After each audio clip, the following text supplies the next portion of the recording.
Okay, so hello everyone. I'd like to welcome you all on behalf of the Canadian Research Data Center Network to the 5th webinar in our series with the Journal of Canadian Public Policy. I'll start by acknowledging that McMaster University, the host institution for CRDCN, is located on the traditional territories of the Mississauga and Haudenosaunee nations and within the lands protected by the Dish with One Spoon Wampum Agreement. We begin this session by giving honor and thanks to the Haudenosaunee and Anishinaabe nations and to recognize our responsibility as guests to respect and honor the intimate relationship Indigenous peoples have to this land. Before I turn things over to Mike, we're going to use the Q&A function for asking questions, and we will take questions from presenters after they present. And I will turn it over to Mike Veal, CPP editor, to welcome our speakers. Hi. So I will not give a long introduction because I want to give the speakers as much time as possible. The other thing I have to say is that my teaching starts at 2 o'clock. In fact, we have a guest speaker today, so I'll have to be off a few minutes before. We'll let Tess close the session for us. But let's first go to the paper. Both of these papers are now out in the December 2023 issue of Canadian Public Policy, Analyse de Politique. And the first presentation will be by Marie Connolly, who's a full professor at the Université du Québec et Montréal, and her work is with Marie-Mélanie Fontaine and Catherine Haeck, and it's entitled Child Penalties in Canada. Please go ahead, Mary. Hi, thank you all for attending the webinar today. I'm going to share my slides, and I believe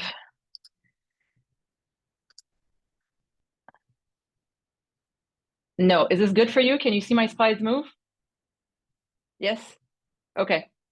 All right. So as Mike said, this is joint work that's now published as of a couple of days ago, I think, officially. So so this is great. And I'll say one thing about Canadian public policy.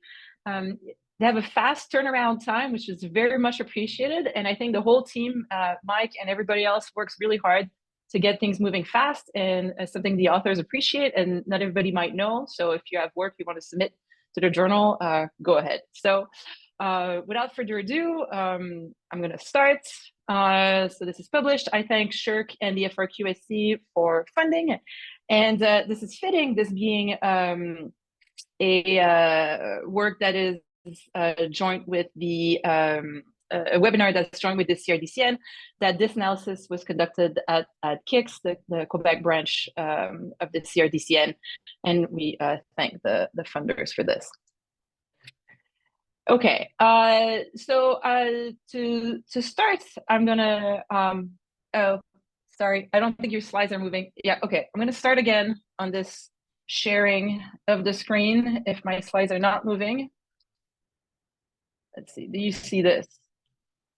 Is it moving now? Yes, it's good now. Now it's moving. Good. So you missed my disclaimer slide. There it was. Thank you for funding. Okay, and now I'm going to start with one picture that is not from my work, but that motivates what you're going to see. This is work that's published 2019 by Henrik Kleven and co-authors on the topic of the child penalties. This is you're looking at results from Denmark, and then this work, which is we're going to apply the same methodology to Canadian data.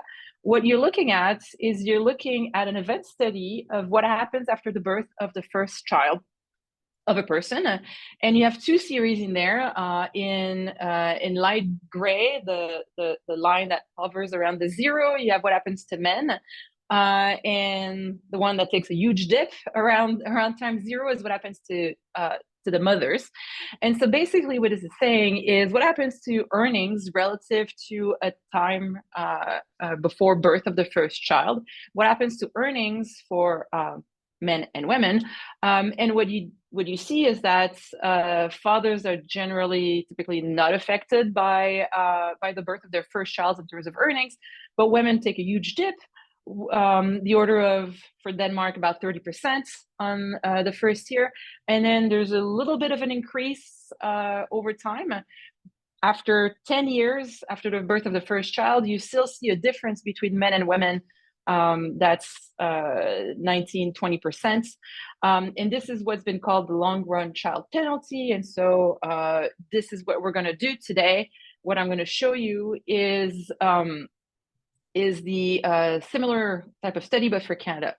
What's interesting about this work on the child penalty, as outlined by Clevin in the 2019 paper, is that when you look at gender differences, gender inequalities, it seems like the effects of children on the careers of women are large, and they've not fallen over time. And so this is what's in bold here. As a result, almost all of the remaining gender inequality can be attributed to children. So this is why it's an interesting topic to study. Clevin and his co-authors have shown similar patterns in different countries. It's not something that's proper to Denmark. So they've looked at the US, the UK, Austria, Germany, Sweden. And in more recent work, they also looked at what factors could influence the child penalty, and in particular family policies. And we're going to touch a little bit upon that. You'll see more as I go. So what we're going to do, we're going to first document the child penalties in Canada, and we're going to present what I call suggestive evidence on the effect of family policy. I want to be careful here in the sense that I leave the more careful causal identification of the effect of policies to other work. In particular, our data source, I think, is very interesting for many different things, but not to have the volume of data needed to be able to better pinpoint causal identification. So we're going to exploit Statistics Canada's the LISA, the Longitudinal and International Study of Adults, and we're going to describe how earnings and labor market participation are affected by the birth of the first child. A quick preview of the results. We find a long run, so 10 years after the birth of the first child, a long run child penalty of about 34% in terms of earnings, employment income, and 14.2% in terms of employment, so whether you're working or not. And those numbers are slightly larger than what was found in Denmark. We also find that family policies seem to have an influence in reducing penalties, about 11 percentage points for earnings and 8 percentage points for employment, but our estimates are imprecise. And so I refer the reader to other work that's ongoing. The first is by Cara Demir, La Liberté, and Stably from the University of Calgary, that look at the effect of subsidized childcare and grandparents' care, and they use the LAD and the intergenerational income database. And last week, I was at the CRDCN annual conference at McMaster, and one of the graduate students presented a poster on the effect of the Quebec parental insurance plan on motherhood penalty. So that's also something to look forward to if you want more precise work. Okay, the methodology here is pretty simple. What we do is we follow Clevin. It's an event study. Time is defined in relation to the birth of the first child. So we're going to look at the outcome, which is going to be either earnings or annual employment. That's our Y. And we explain it by dummies for event time. So 5 years before the birth of the first child up to 10 years after. And we estimate the model separately for men and women, so for mothers and fathers. And we add age dummies and year dummies to control for life cycle trends and time trends. So it's a fairly simple model. What we're going to be interested in is the series of alpha Gs, which are going to be the event time dummies. Once we have this, those coefficients, they're in levels because we're looking at we're explaining earnings, or we're explaining 0-1 employment. So we convert those to percentages. Using this methodology allows us to keep earnings of $0 in the regression. So when you look at the effect of children on earnings, it does include the zeros in there. And the child penalty, we're going to define as the difference in those percentages between men and women. The data source, the LISA, it's a survey mixed with administrative tax files, and we're going to exploit the first couple waves of this survey. What's interesting about this is that we get detailed fertility information, and we cover, as far as survey goes, quite a large number of individuals. But you'll see that once we narrow it down to women who've had children in Quebec in that year, that's where we get into lower sample sizes. But the thing that's really interesting is that we can get precise annual information on earnings coming from the tax files, and we have tax files from 1982 to 2019. So with that, our sample becomes all parents who had their first child between 1987 and 2009, and we have we're going to look at T4 earnings, so the employment earning, and annual employment, which we don't observe employment, but we observe earnings. And so we're going to define employment as being employed if we observe you with some not negative earnings. Our first and main result in terms of describing the child penalties in Canada is what you have on the screen right now. So here, what we do is all our figures are going to be of the same format. The top panel is going to be the variations relative to T-2, so 2 years before the birth of the first child in terms of earnings. And the bottom panel is going to be in terms of employment. In this figure, what you see is the difference between mothers and fathers. So the fathers is going to be the dash line with squares that's pretty much flat around the horizontal axis, and the women are going to be the solid line with circles. And you see a similar pattern than what we saw in the first graph, reporting Cleven's findings for Denmark, which is no effect for men and a sharp dip for women. Definitely in terms of earnings, the dip is less pronounced in terms of employment, but it's still a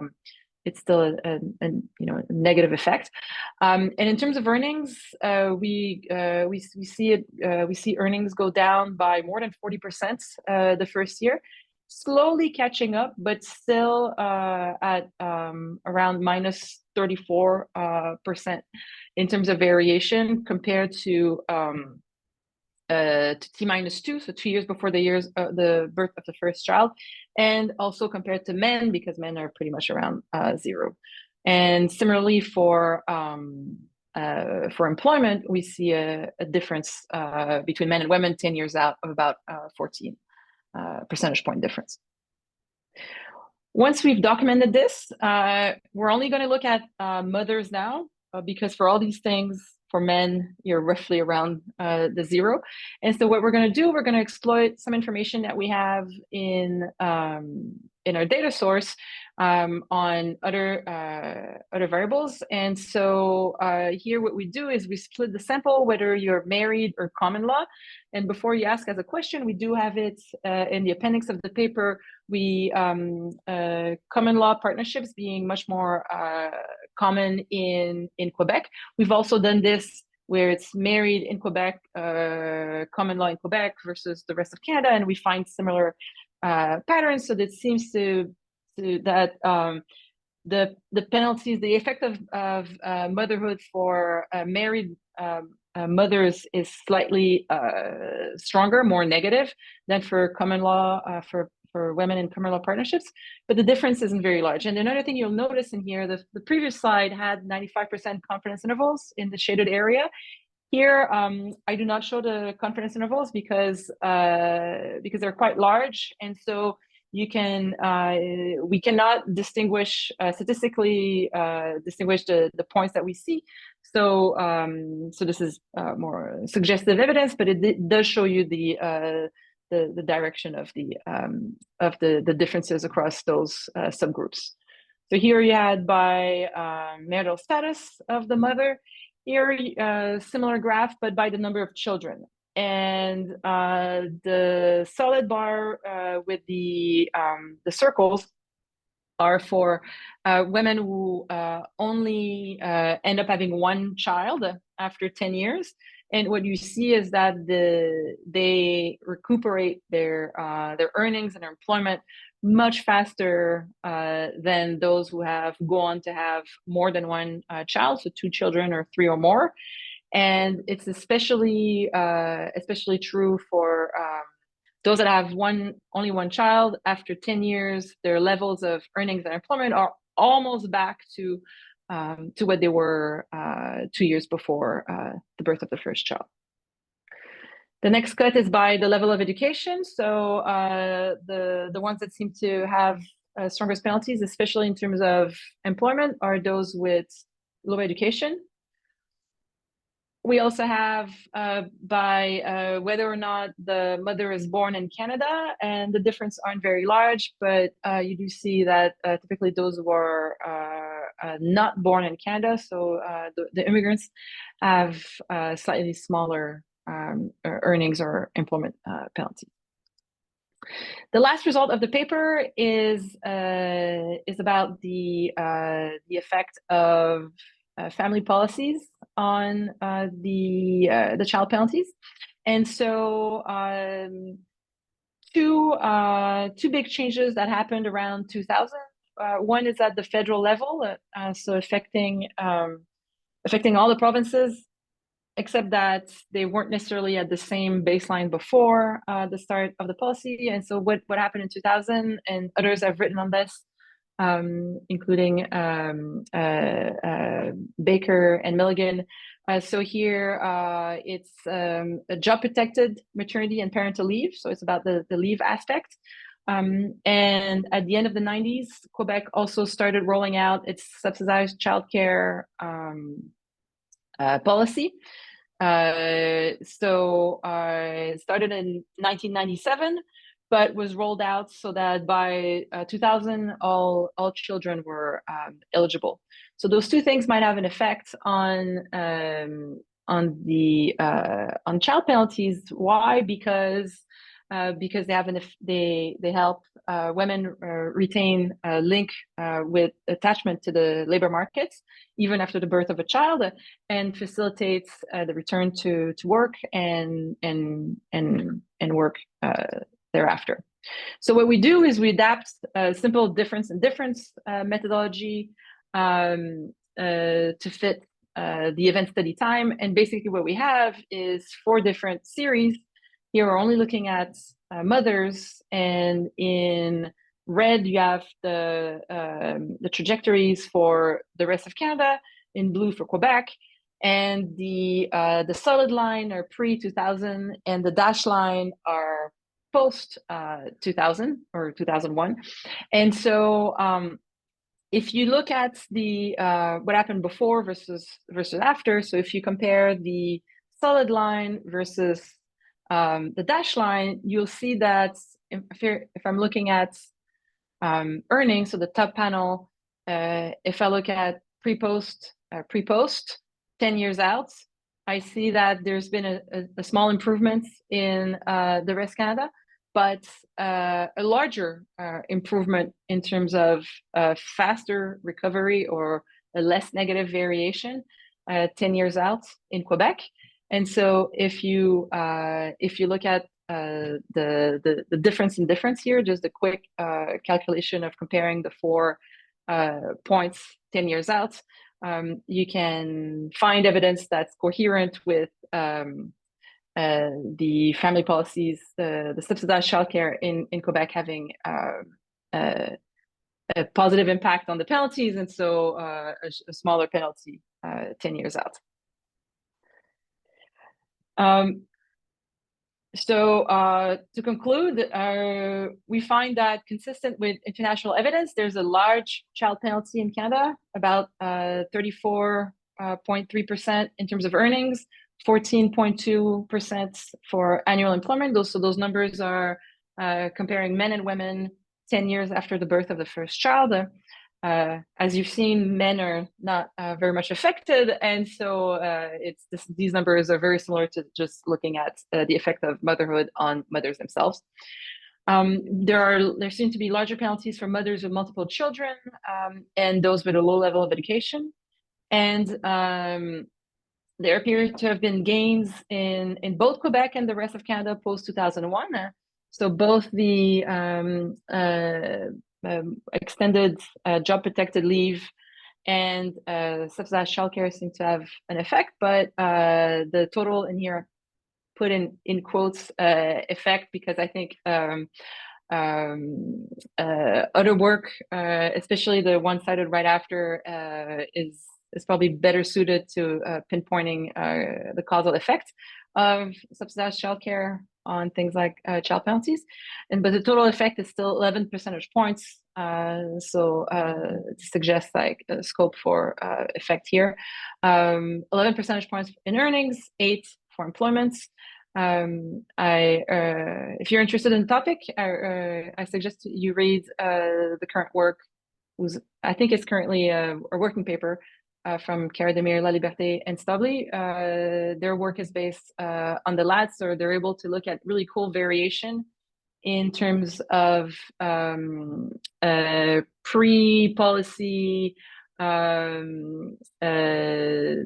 availability of childcare spaces in Quebec. So there's geographical variation in there. It's really cool. That's all I had to say. So thank you. I look forward to your question. And thank you again for giving me the opportunity to present my work here and for publishing it in the Canadian Public Policy.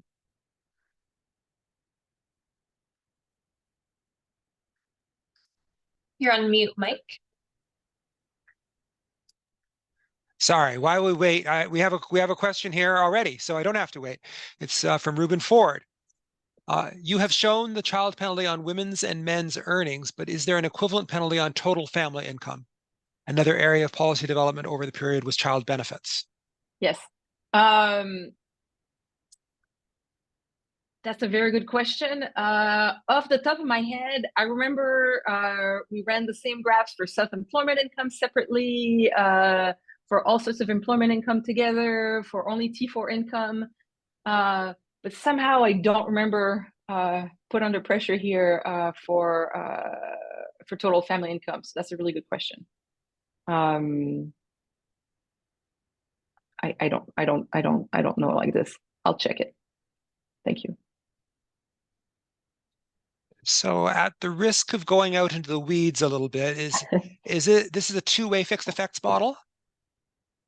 Well, not even really. Well, sort of, but not really, in the sense that we just estimate 4 different models.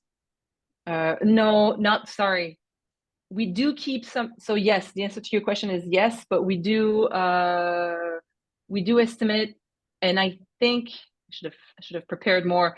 I think the age fixed effects, we estimate them jointly for all 4 subgroups to keep more power. What's your question?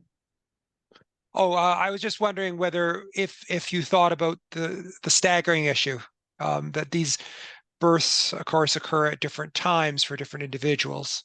Yes. And that's sort of a hot topic these days that I don't quite know what to do with it. So, you're right, and I think that's why we call it suggestive evidence. Is that I don't think whatever we would have tried to do have enough power with the data that we have, because we only have, if you're looking at Quebec after 2001, we don't have that many people in those data points, and so I think it becomes an issue there when we try to apply those newer estimators to this model. Yes, I'm collecting responses from various people that seems to suggest that there aren't a lot of examples where the accounting for the staggering makes a lot of difference. There's a lot of examples where switching from an ordinary difference in difference model to a two-way fixed effects model makes a big difference. But much less common, I think, is the staggering, adjusting for the staggering to make that much difference. But that's very informal evidence. We have another paper or question here from Aziz Rahman. You looked at trajectories by marital status, married and common law, but that may not fix. That may not be fixed. How did you address this? You know, the difference between married right. status. Okay. Married. So it's at the marital status is defined at the time of the birth of the first child. So that's. And then it is. So what you're saying? Then it is fixed. There's a sense it's fixed then, but I guess could the difference be change over time? Like the true difference, if you like. So you mean one individual? I'm not sure if I understand if the question is about the fact that one's own marital status can change over time, or that the distribution of marital status changes as years go by. So not for a given person necessarily, but for the population. So I'm just guessing from Aziz Rahman's question that you answered the first question, which was you fixed it in the sense of that's the way you defined the variable. Mm-hmm. And now I'm sort of exploring the possibility. Yes, as he's put in, marital status may change, and so by your specification not allowing for that, is that going to be an issue? Well, yeah. So I guess what I'm strictly answering by putting it this way or defining it this way is what happens to one. What is the earnings or employment trajectory 10 years up to 10 years after the birth of the first child for those who were not married or those who were married when the first child was born, regardless of what happens after. Yeah. So there may be more kids that come, there may be divorce, there may be different things. And what you're seeing is the total story of all these possibilities and not just what happens to those who are married and staying married. Yeah. So part of the interesting issue may be to the extent that those subsequent marital changes would be endogenous, you've taken care of that. Okay. Well, they're part of the story. Yeah, they're part of the story. That's what I mean. Yeah. Indro Ray from the city of Calgary. Do you know for which employment industries the penalties is minimum and for which it is, I'm not sure, maybe maximum? For which industries does going back to work pay better? In other words, do you know anything about industries here? That's a really good question, and the answer is no, because our information, our longitudinal information mainly comes from the tax files, and it's the individual T1 files who do not include information on industry or occupation. And so I believe that after 2000, you were able to get T4 information, which would give you some indication, at least for, say, the main employer, in terms of your industry, but not using the full sample that we have. We do have from the survey part of the LISA, there is information on current industry or current occupation, but by current, I mean, say 2012 or yes, 2012. And if you're looking at births that have happened in 1990, you're 22 years out, your industry might very well have changed, and it might have changed in response to the birth of your first child. And so it's a long answer to say I don't know. I think it would be really interesting if we had the data that would allow us to look at things like that. So thank you very much, Mary. We're going to move on to our second paper. Thank you. And thank you again. Yes. And that's by Bill Warburton, who has many affiliations, but the paper in the CPP is listed as an affiliation with the as his research associate at the Vancouver School of Economics. But I think it's well known that he has long been one of the most interesting analysts of social and economic policy in Canada. And also he has access to great data. And I think this is a little bit off from our usual pattern, is that I don't believe this was a RDC project. This is data that we would aspire to being in the RDC. And some of it is, particularly on the education side. But it is not all there. So this is data that we would like to make more widely available for all researchers if we could ever get there. But in the meantime, Bill, please go ahead. Thanks so much.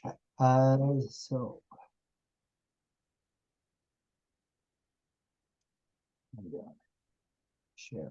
Before I start, I'd like to acknowledge that I've been living and working on the traditional lands of the Algonquin speaking people here in Victoria. I've lived here for the past 40 years. And I'm very grateful for that opportunity. There we go. The paper that I'm presenting today has the title "A Scientific Approach to Addressing Social Issues Using Administrative Data." But the way that with my colleagues David Green, Gaëlle Simard-Duplain, and Arthur Sweetman, the way that I think about this paper is how to reduce homelessness, drug and alcohol abuse, crime, and poverty while saving the government money. Despite that perhaps bold title, I'm confident that you won't find anything that I say today at all controversial. I'm hoping, as Mike suggested, I'm hoping you're going to find it interesting because of the data we were able to use. David Green headed up the basic income study here in BC starting in 2018, and we were given access to almost all of the administrative data in BC, and for the first time they had linked it all together. The data, you'll be happy to know, is now available to academics through the Data Innovation Program, and I've included a link to that at the bottom of this presentation. So my goals, one of the goals I had in this paper was to showcase this data. The CPP paper has an online appendix, 45 pages long, really intended to get you to lick your lips over the data possibilities. Have a look. In his 2020 paper, Angus Deaton said, bah, randomized controlled trials, heck, what we need is more crosstabs. So what you've got today is crosstabs. So the empirical work is just a couple of crosstabs. The first, educational attainment by expected educational attainment for 10-year-olds in BC, and the second, all the social issues that we could identify by level of secondary education. The second, so that's the empirical part of the paper. One of the benefits of working on the basic income study was that we interacted with a lot of senior civil servants and politicians over that period, and we got to talk to them about social issues, and they fed back some of their concerns. We would ask them, why the heck don't you do more of this? Or I would, the others were much more polite. And the second part of this paper has to do with the objections that they raised and how we thought that they could be addressed. So just go over the literature that you're all familiar with, that there are interventions that are both effective and cost effective, especially from the perspective of the government. That was one of the things that came back clearly from the comments that we got. Benefit to society, the problem that we have, they would say, is people give us heck for running deficits. The second thing from the literature is that when interventions are subject to independent scientific evaluations, most don't work. And that's not just in social policy, that's across the board. So I've got some examples of that. And the third is success in one jurisdiction doesn't guarantee success in another. So you can't just say, do this, and you'll get the result you desire. So the conclusion is try a lot of different things, have independent, rigorous studies of their effectiveness, and expand those that work. Okay, first, we can identify 2,000, that's about 5% of the cohort, 10-year-olds who are already at the age of 10 are at extreme risk of poor educational attainment. How the heck did we do that? Well, with a simple linear probability model using the data that I talked about. We took a sample, all the kids who were in grade 4 from 1999-2000 to 2005-2006. That's about 250,000 students. It was about 330,000, but we dropped those who weren't in the province the whole time. We dropped those who had an intellectual disability, because one of the things that we got right at the beginning was, some kids just don't have the intellectual capacity to graduate. So we dropped all the people with special needs relating to intellectual disability. We dropped those with ASD. Left us with about 250,000 students. We held one back to test our model on, and we constructed a linear probability model on the remaining years. Some of the characteristics, some of the variables that we had were their performance on the Foundation Skills Assessment, which is a province-wide test in grade 4. Special needs codes, whether they had a history of receiving income assistance, whether they a whole bunch of variables related to their use and their parents' use of the healthcare system, measures of family structure and stability, and of course, contact with the Ministry of Children for Children and Family Development. So about 500 variables, but with 200,000 observations, not a problem. Okay. What did we find of these 2,000? That's the bottom 5% of each cohort.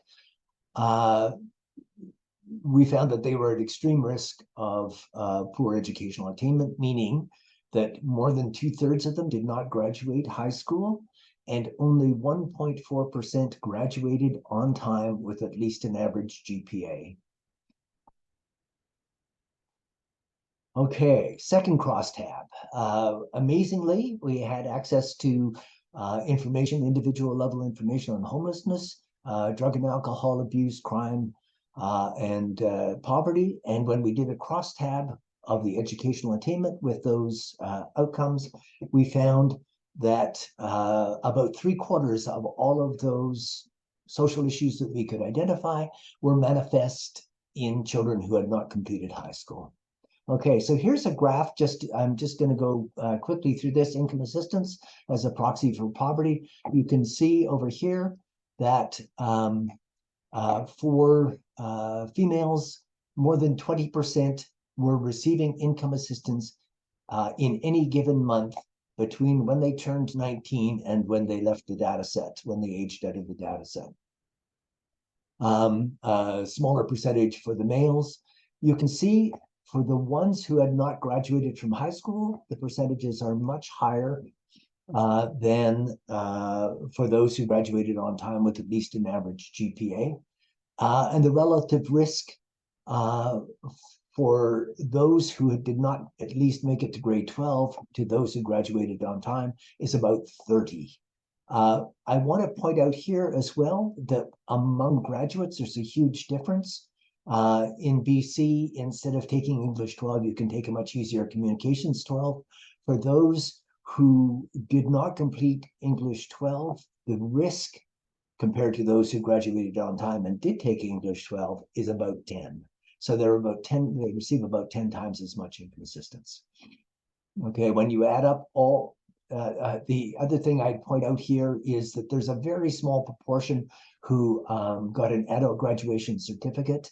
The reason I included them here, it's tiny, the number is tiny, but the reason I included them here is because A, they look mostly like the non-grads, and B, the Ministry of Education includes them among the grads, and I don't think that they should, because they look a lot more like the non-grads.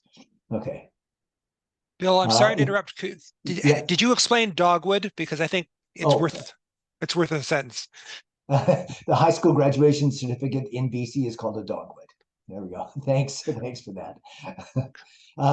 If we look at homelessness, amazingly, in BC, we pay income assistance to people who are homeless. When we added up the total number of people who are classified as homeless and receiving income assistance, it corresponded very well to the homelessness counts that are produced by by BC Housing.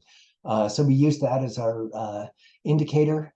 And you can see, again, most of the homelessness is manifest in people who have not completed high school, and the relative risks are huge.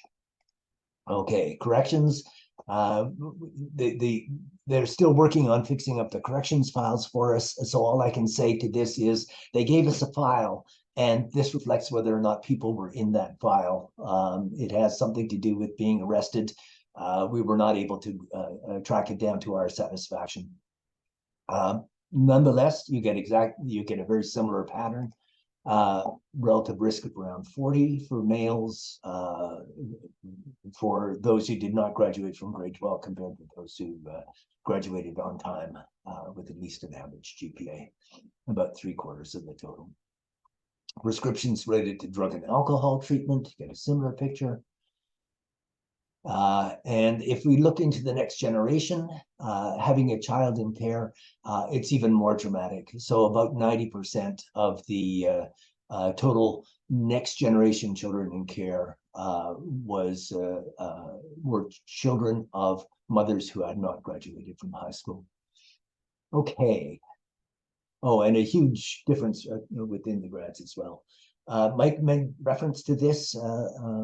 Colleagues of ours at McMaster did a crosstab using the BC individual level education administrative data that goes back, that starts in 1992. It has been linked to the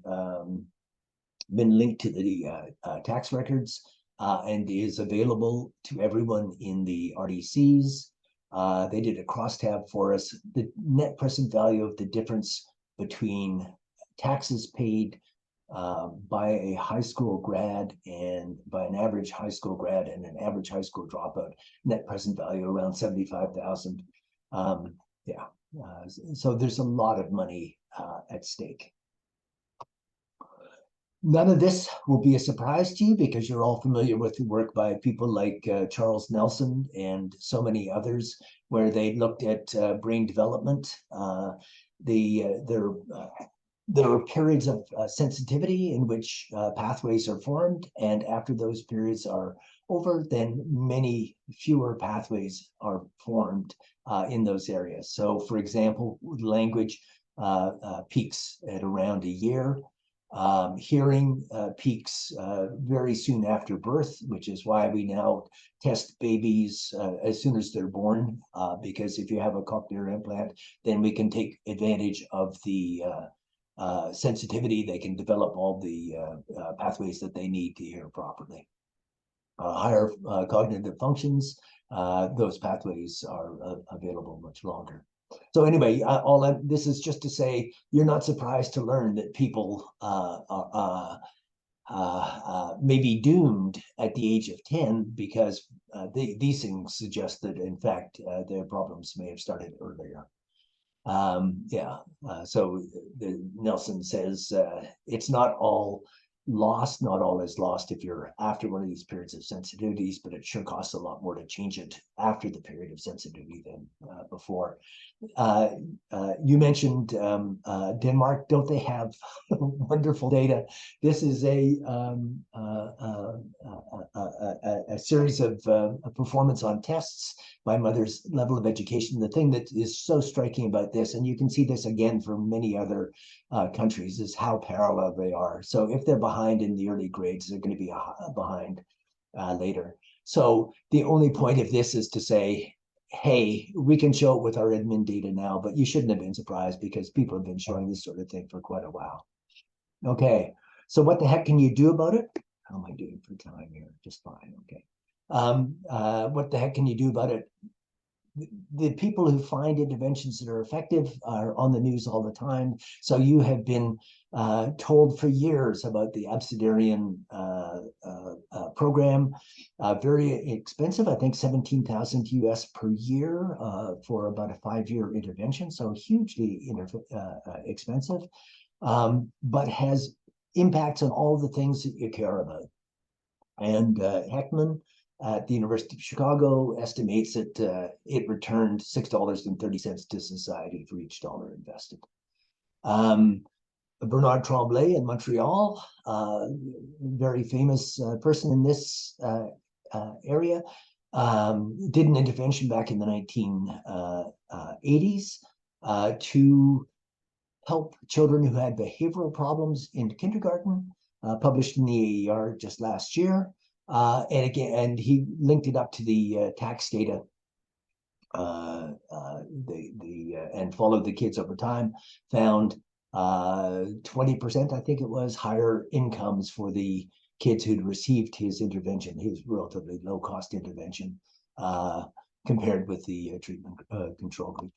Okay. The Jamaican one I put up just because it's so interesting that Dr. Grantham McGregor provided, just trained the mothers to play with their children more, get them more stimulation when they were young, to develop those pathways.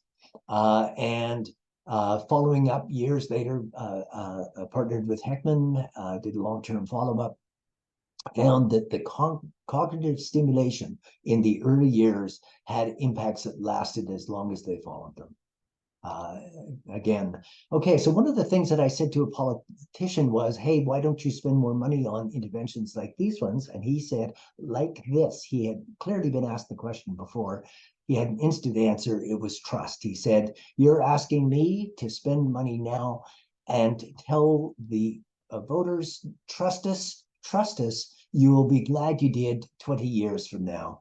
And he said, Bill, the level of trust just isn't there. Okay. This slide is here just for me to say the one sentence, the only intervention, or the only method that can be proven mathematically to generate unbiased estimates of the program interventions is random assignment. And when you use random assignment, you get bad news. So drugs, I'm sure a lot of people on this call have worked on on drug issues. Drug companies spend years getting a drug ready for market. They spend millions of dollars on each drug. And yet, even with all that prep work, they find that most drugs fail when they're subject to randomized controlled trials. The people at Google and Microsoft try out the new products and strategies. They test them using random assignment. They find most of their interventions don't work. The Coalition for Evidence-Based Policymaking in the States went through and looked at new social interventions that had been subject to rigorous scientific evaluation. They found 70 to 80% did not achieve their objectives. So if you go out and try something, it probably won't work. The other point that I want to make is that when the same intervention is evaluated using randomized controlled trials in multiple sites, you get sometimes wildly different impacts. Examples of that there. Okay. This is a graph showing the same thing. These people at Rutgers took about 130, I think it was 135 interventions that they thought had been well researched, and they found a whole bunch negative, a few positive, most right near the middle. And I just want to point out that the negative impacts on children from interventions like this are so common that there's a literature on it, and you can, if you read that Joan McCord article, she talks about what sort of programs that are in fact quite popular end up harming the children instead of helping them. Okay, so in the face of all this, in the face of the fact that we know that the interventions, that the problems start early, what can we do about it? Well, with the knowledge that some programs just work spectacularly, most don't work, some harm, and if one works in one jurisdiction, that is no guarantee that they're going to work in another jurisdiction. So what the heck can you do to move forward? Well, the first is you can try a whole bunch of different interventions. Know in advance that most of them are not going to work, and be prepared for that. Rigorous evaluation. Careful documentation of the implementation so that you can replicate it if you do get positive results. Better data, greater access to admin data, and we need more data in those data sets as well. Independent reporting of results, and expand the ones that have the biggest impacts. That's it. I'll stop there, Mike.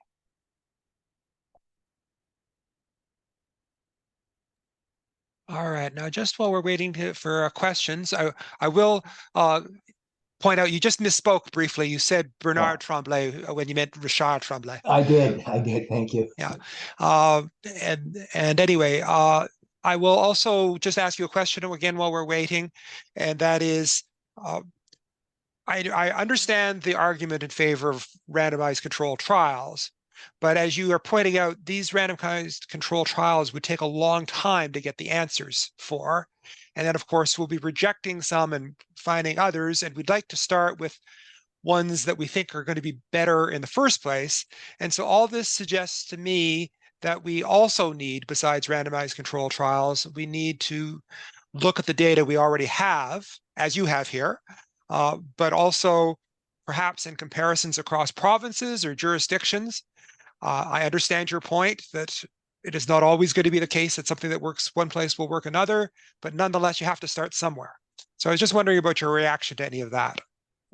So I have two reactions. Three reactions. Amongst my reactions are such diverse elements as A, awesome question.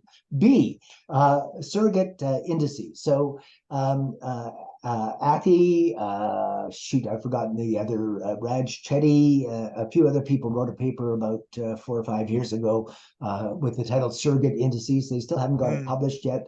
If you read it, you'll find out why, I think. One of the real challenges about interventions for young people is you don't want to wait 20 years until they grow up to find out whether it was good or not. And so what they are suggesting is that you look for intermediate outcomes. So in the health area, people use surrogate outcomes all the time, and to very mixed results, I have to say. There are famous examples where you pick a surrogate and you make an impact on the surrogate, and in the long run, you're totally wrong. So some caution is required. We are now partnering with our colleagues at the Human Early Learning Partnership, who administer another McMaster innovation, the Early Development Instrument, and have done that for more than 20 years, sample of hundreds of thousands. So we're going to link that into our data, and we're going to see how well that predicts the outcomes of interest, crime, educational attainment, income assistance as an adult, all that sort of stuff, with a view to seeing whether we could make a surrogate index out of the questions in that. And I'm going to throw in one of Heckman's rants on that, and that is that the way they do this EDI is they sit around, they say, oh, that's a good question, we should weight it higher. Oh, that's not a very good question, we won't weight it very high. And what Heckman says is, why the heck don't you put that on the right-hand side of regression and see which ones are important and weight them appropriately? Anyway, so we're going to be doing that exercise with the EDI. There's another one even younger for toddlers called the ASQ.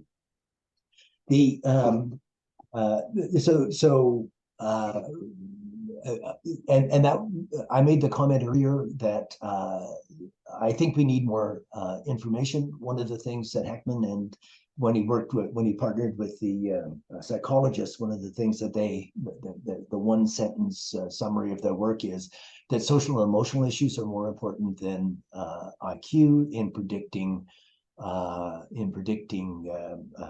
long-term labor market outcomes, especially high school graduation, yes, but also long-term labor market outcomes and crime. So one of the things that's missing in our system, we test these kids, their academic qualifications, but I think we need more social and emotional measures in the system. Okay. Observational studies. Do I like observational studies? I love observational studies. My issue is not, in many cases, I think observational studies, I agree with Deaton, they can be better than randomized controlled trials because you have all this generalizability and you have larger sample size, you have real world, all those things. I totally agree. I totally agree with that. But the problem that we have as a society is trust. That I believe that, no, not I believe, surveys show that the voters just do not trust politicians. So when they say a program works, the voters' reaction is, And I think they are totally justified. I can tell you that when I worked in government, people talked about splash without cash, right? Can we make something that sounds good, looks good, but isn't going to cost us any money? Whether it works or not was never a concern or consideration. So the lack of trust is a big issue. How the heck could we get trust back? I think we have to do at least some randomized control trials that we can hold up and say, look, there is nobody in the world who is going to dispute that this is what we found, that this program is actually effective. We're not lying to you. Oh, okay. I'm just going to read one question for you, and then sadly, I'm going to have to go and leave it to Tess to close us out. So I will read this question. It's from Indro Ray from the city of Calgary. Could you share insights when you do intersectional analysis with this data, i.e. any linkages to income, race, ethnicity, immigration status, etc.? Did the result highlight any spatial pattern of individuals at risk? By which I assume they mean something like neighborhood analysis. Yeah. So we're not neighborhood analysis type of people. I can tell you from other things that I've seen. The people at HELP really are, they do maps all the time of performance on the EDI, and they find, of course, in the poor neighborhoods, people do much worse on all the measures that they've got. So immigrants, one of the so I can say a couple of things about immigrants. One is, we didn't have very good immigration data, but in this next project, we want to look specifically at immigrants. And we've taken some steps to be able to do that, so we'll have a better answer in the future. The second, we do have one of the questions on birth certificates is, where was your mother born? Where was the mother born? And I can tell you that in that, we looked at high school graduation by mother's country of birth. This wasn't one of the variables that we used in the paper in the end, but we did look at it, and I thought it was extremely interesting. So rank those. Canada was number 23 on the list. So number 1 was Singapore, number 2 was Malaysia, probably, I've forgotten what it is, Korea, India. Anyway, and you go down, Canada was number 23, the United States was about the same. So anyway, immigrants, race, you said, so we do have, there is self-declared Aboriginal status. There is also Aboriginal status on the file. We did not use that in this analysis at the request of the government, honoring their policy of nothing about us without us. Is that enough of an answer? I'm concerned. Yeah, thank you so much. And we are running short on time here, but I want to thank both of our speakers. We will be sharing the video on our YouTube that Ryan has linked in the chat. We'll be sharing the PowerPoints that they were generous enough to share with us on the CRDCN website. And yeah, thank you to everyone for attending today. And we will see you at our next session with CPP. But we also have a session with the Canadian Journal of Economics and Statistics Canada mother-centric linkages coming up in December as well.